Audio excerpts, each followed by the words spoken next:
Oui, mesdames, messieurs, encore une fois, bonjour. J'espère que vous vous portez très bien. Nous allons encore parler d'un autre sujet, c'est bien la CEI. La sortie du président Clubière sur euh, le retour possible des représentants du PDCI et à la CEI révèle deux choses. L'institution, qui doit donc rassurer les Ivoiriens, se perd donc dans les justifications politiques et juridiques. Au lieu de garantir la transparence et l'équilibre, la CEI fabrique donc des arguments alambiqués pour écarter un parti majeur du paysage électoral. Et quand donc l'arbitre commence à jouer donc dans un camp, la démocratie devient un terrain piégé.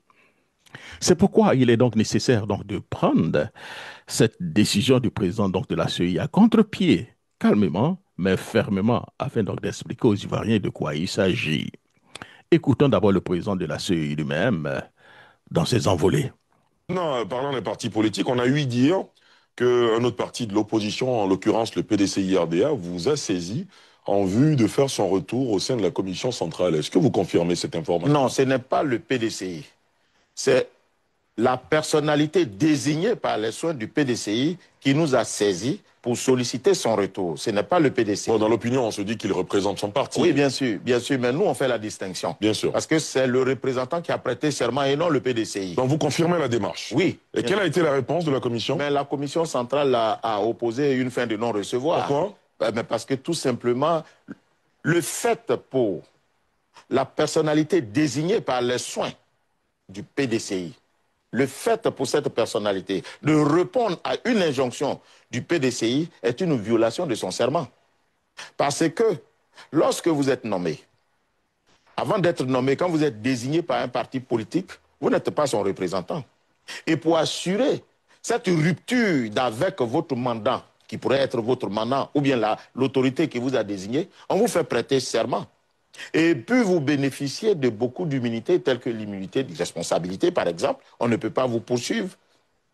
Vous n'êtes pas responsable des propos, des actions que vous menez dans l'exercice de vos fonctions. Autant d'immunités qui vous sont accordées pour assurer sereinement votre mission. Et malgré cela, vous répondez à une injonction d'un parti politique, fût-il celui qui vous a désigné. Mais vous violez votre serment, puisque vous-même vous avez dit, en exécution de ce serment, d'exécuter votre mission en toute connaissance des causes, en toute indépendance.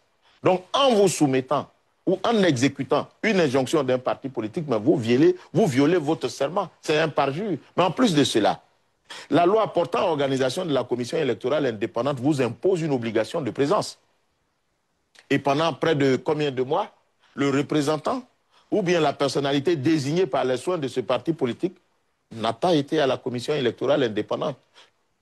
Donc légalement, vous avez le droit de Ah oui, bien refuser. sûr, bien entendu, en attendant bien entendu de donner suite à certaines poursuites. C'est cela. Après avoir écouté le président de la CEI, cher ami, la décision de la CEI est donc un non-sens juridique et un dangereux précédent pour la politique. Nous avons donc interrogé donc plusieurs juristes qui nous ont donné donc leur point de vue, bien sûr, en off. Et après avoir écouté, voilà exactement ce que nous pouvons dire. L'argument donc du serment violé ne tient pas. Le représentant du PDCI n'a pas donc n'a répondu à aucune injonction.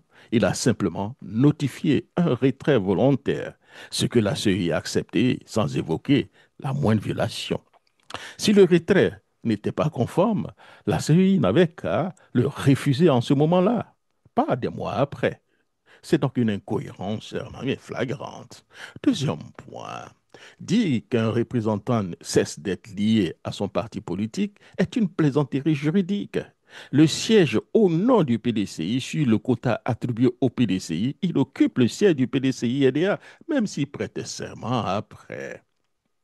On ne peut pas d'un côté dire qu'il ne représente pas le PDCI-RDA et de l'autre côté conserver donc son siège en l'empêchant donc de revenir. C'est une manipulation institutionnelle.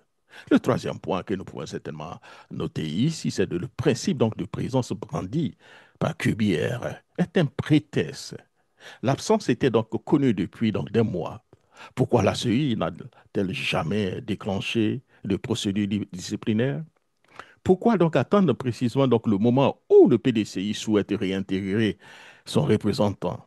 C'est clairement politique. Oui, monsieur Clubière. Vous faites la politique.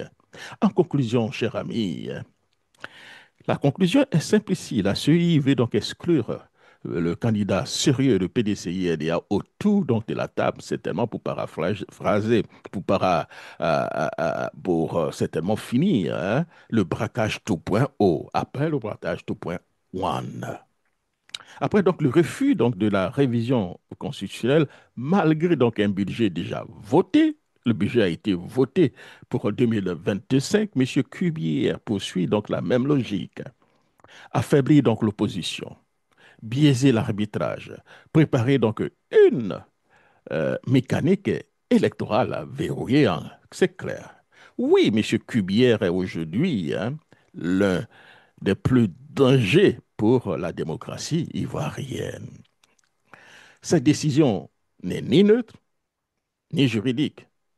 C'est un pas de plus vers donc un braquage parfait des élections législatives après, selon que les élections présidentielle. Oui, monsieur Cubier brandit donc l'aspect juridique au sens stricto sensu. C'est clair. Mais pourquoi avoir donc refusé la révision de la liste électorale conforme aux tests? Là, vous avez fait donc à l'application intelligente de la loi, selon vous. Et ici, on ne devait pas faire une application intelligente pour permettre le retour du représentant du PDCI-RDA au sein de la commission. Pourquoi refusez-vous tant? Monsieur Culbert, vous n'êtes pas clair. C'était donc mon billet, Jacques Roger.